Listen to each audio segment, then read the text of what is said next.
finish up, excuse me, paths of circulation, we're going to look at a lot of your major veins and arteries today.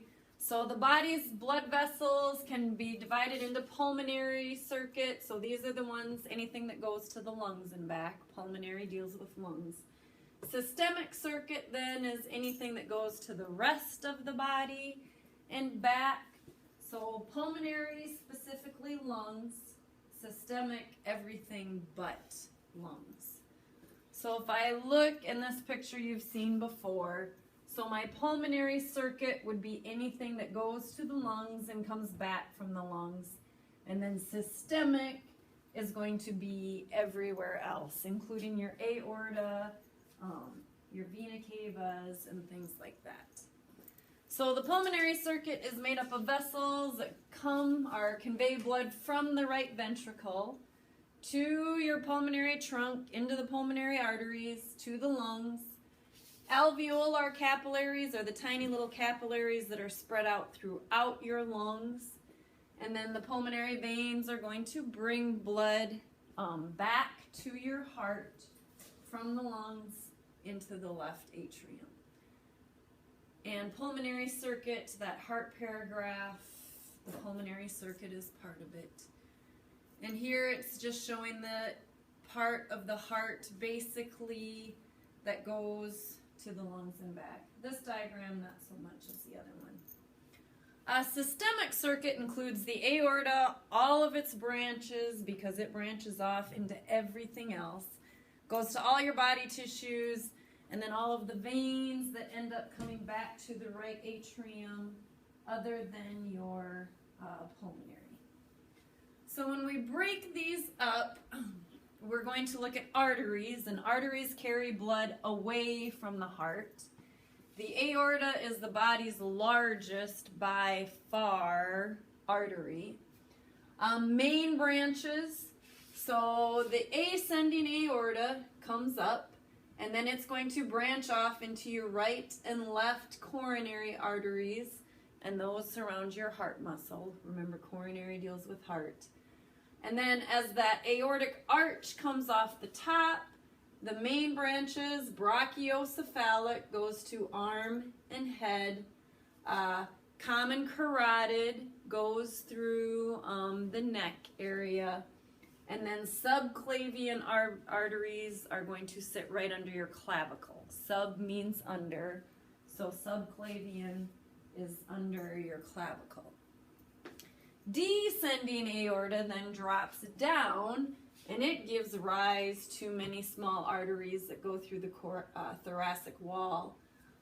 And then below that, under the diaphragm, you have your abdominal aorta, and then that's going to branch off into celiac, mesenteric, suprarenal, renal, gonadal, more mesenteric, and then iliac arteries. And those branch into even smaller arteries as well. So if I look at my arterial system, and I am going to point out quite a few of these. Carotid arteries are going to go through the neck area. They feed your brain. They take oxygenated blood to your brain. Your right and left subclavian, these are going to go under your clavicle out to your arms. Brachiocephalic trunk. Brachio means arm, cephalic means head. So it comes off of the aorta, goes to your arm, goes to your head. Coronary arteries feed the heart. Let's see, splenic artery is going to go to your spleen. Mesenteric goes to the mesentery that sits in front of all of your organs. Hepatic deals with liver. Hepatic artery, hepatic vein is going to deal with liver. Suprarenal, renal deals with kidneys. So my renal artery, renal vein is going to go to my kidneys. Suprarenal artery is going to be on top of my kidney. Gonadal artery is in the gonadal region. And then two of your large, you have your common iliac arteries, so a left and a right. These are basically in your hip regions. Iliac is where that comes from, and they are going to split off and go down your legs. Table goes through some more specifics. You can look at that. Head, neck, and brain, common carotid, subclavian. Vertebral arteries are little arteries that are going to supply all of your vertebrae in that area. Cerebral arterial circle is going to provide pathways where blood can actually get to the brain. Also, this slide, not as many questions. Quite honestly, I probably won't have any questions from that one. Here either, I do want you to see, obviously your brain needs oxygen and nutrients, so your brain is full of small arteries that are going to get it there.